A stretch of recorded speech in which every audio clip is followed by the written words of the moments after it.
What I want to talk about is 10 fundamental truths I've come to see as eternal truth about parenting. These are things that cannot be swayed by one social norm or the other, the way that I see it. So in this episode, I'm going to break down to you what those 10 truths that I have come to believe are fundamental in parenting.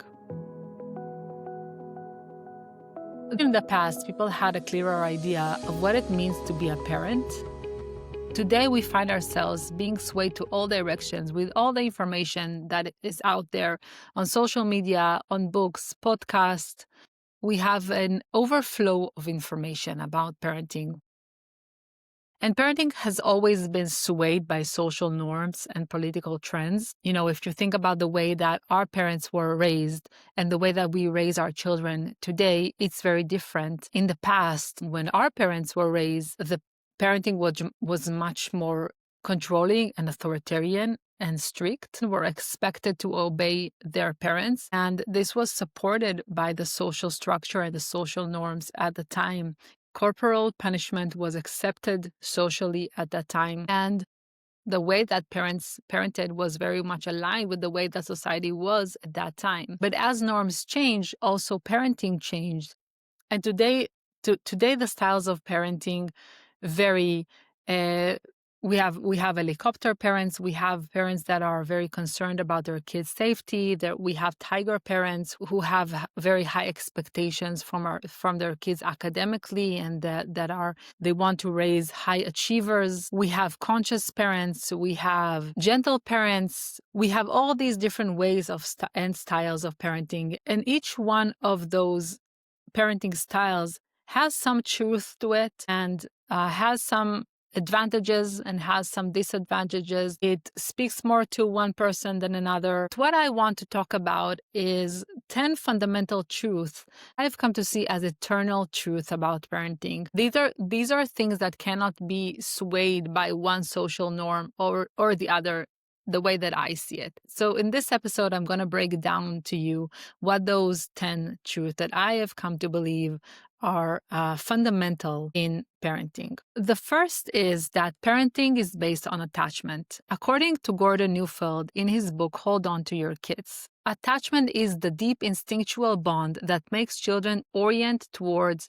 seek comfort from, and follow the guidance of their parents as their primary source of security and connection. This means that kids need parents to take the role of the leader for them, because children naturally, they want to follow their parents. The second truth is that kids need social context. As human beings, we are born social. We don't thrive when we are alone. One of the most fundamental sentences in the Bible is Lo tov heyot adam levado, which means that it is not good for a man to be alone. This is taken from Genesis 2, verse 18. We get our meaning in life by being a part of something. And this idea can feel contradicting in a way in our world, because we live in a world that is very child-centric and individualistic. These values promote the idea that each one has to grow into their unique self and that everyone has the right for self-expression. Now, I definitely think that each one of us is unique, and we need to grow into our unique self, and we do need to have a right to self-express ourselves. But if that's not balanced with social boundaries of what is right and what is wrong, it's very easy for people to get lost into finding who they are. Something interesting that I read in one of Jonathan Haidt's book, The Happiness Hypothesis, is that he talks about what happiness is. And he says that happiness doesn't only come from within our minds, within ourselves, by being mentally healthy. Happiness comes between ourselves and others. We have to have strong bonds. We have to have friendships, we have to have family and community. And it also comes between ourselves and something that is bigger than us, something that is greater than us.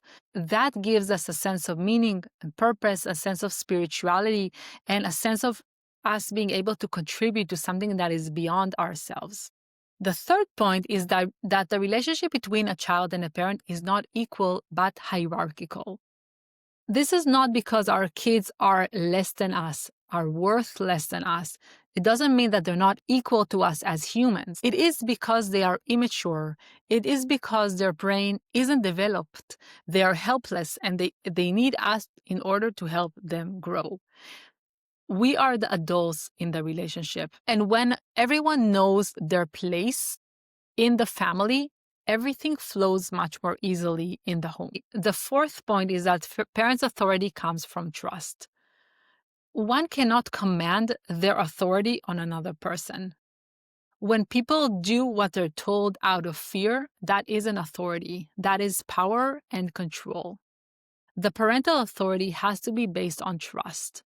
When we gain our kids' trust, then they follow us happily and calmly. And how do we gain our kids' trust? The same way that we gain anybody's trust in this world, by being honest, by keeping our word, by living in integrity with what we preach, by showing our kids that we have their best interests in mind and that we lead them from a place of love and care. We're not leading them from our own traumas, our own mental health issues, our own stressors. I know this is much more easier said than done, but remember, our kids learn much more from what we do than from what we say. This brings me to the next point, the fifth point, which is that parenting, more than anything, is a learning and growing journey for parents. And this is probably the biggest gift that we get from our children.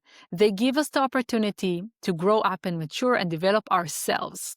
This leads me to the next point, which is that parenting shouldn't be and can't be perfect, because we are learning and growing ourselves, and we're going to make tons of mistakes along the way. But that is a good thing, because our kids learn from our mistakes as well. They learn how to be more resilient. They learn how to be more independent. They learn to stand up for themselves. And they learn that they don't have to be perfect either. A very important pediatrician and psychoanalyst, Donald Winnicott, coined the term the good enough mother. And he said that mothers and parents don't have to be perfect, just good enough. And when we are good enough, we facilitate our children's independence. And when you think about it, what does perfect parenting actually mean? Does it mean that we respond perfectly to all our kids' needs?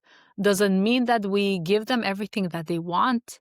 What does perfect parenting mean? We don't want to be perfect parents, because if we are too perfect, it means that there is no place for our children to grow. And this leads me to the next point, which is that parents have to have a clear goal and they have to parent with a bigger picture in mind. Nowadays, we tend to search online for every small parenting struggle that we have. We search on how to get our kids to listen, what to do about screen time, how to establish a good bedtime routine. So instead of parenting from a place of trying to solve specific problems, we need to come from a bigger picture. We need to understand what is our values as a person, what are our values as a family.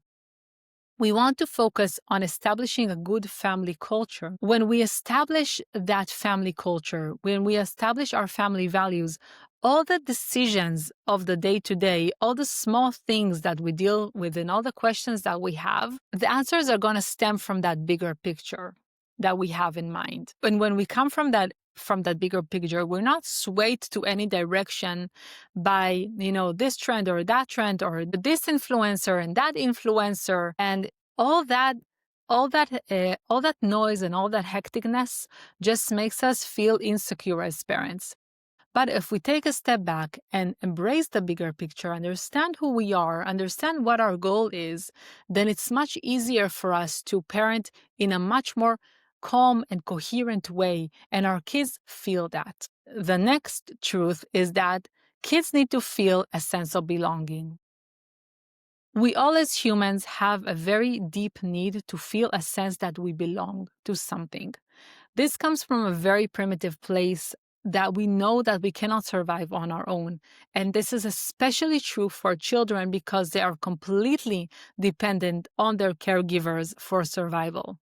And the thing is that if they don't feel that sense of belonging from their family, they will search it elsewhere. Most likely, they're going to find it through their peer group, and that makes them much more prone to participate in dangerous behaviors. One of the best ways that we can create that sense of belonging for our kids is to involve them in work around the house and to give them more responsibility around the house so that they will feel that they are needed and that they are contributing. And my next point is that kids need both their parents involved in their lives. Unfortunately, nowadays, many kids are growing up in a household without a dad, and that is becoming more and more common. But kids truly need both their parents in order to grow in the best way. Now, I'm not saying this to shame anybody or to make you feel guilty if you are a single mom. That's just a reality. And if that is your reality, then it's a good idea to try to find that father figure outside. Maybe it's an uncle, maybe it's maybe it's a grandparent, maybe it's somebody from the community. You know, there's a saying in the Bible that the child is his mother's until he weans, and then he becomes his father's, and then at age 13 he is God's. So I thought that was interesting because I really resonate with that. I believe that in the old days, mother used to nurse until the kids were around age 4 or 5.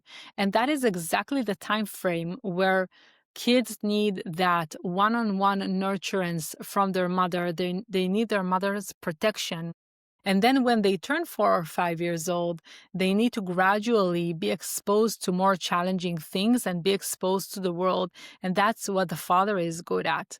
And then when they are 13, they start to become much more independent and become their own person. So they truly need both the father and the mother figure in the house in order to develop in the best way. Unfortunately, that isn't the case for many kids, and studies show that kids who grow up with both a mother and a father figure in their life just do much better in general. What we need to learn from this is that we need to put more emphasis on working on our relationship with our spouse, on our relationship as a couple.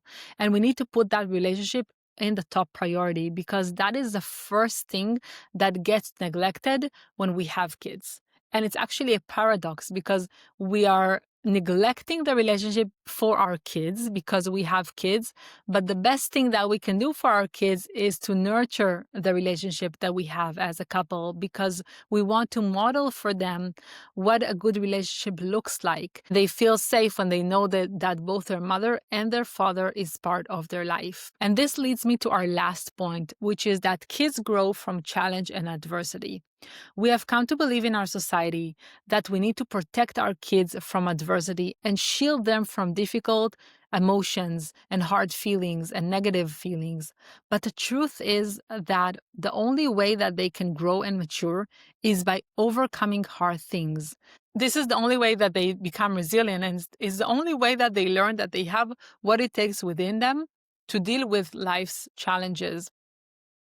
And more than that, this is the only way that they actually live a meaningful and fulfilling life. If you want to learn more about this idea, you can listen to my episode, You Won't Mess Up Your Kids. I will link that in the show notes below. So those were my 10 parenting truths, my 10 eternal parenting truths. Let me know in the comments what you resonated with, what you don't agree on. I would love to continue this conversation.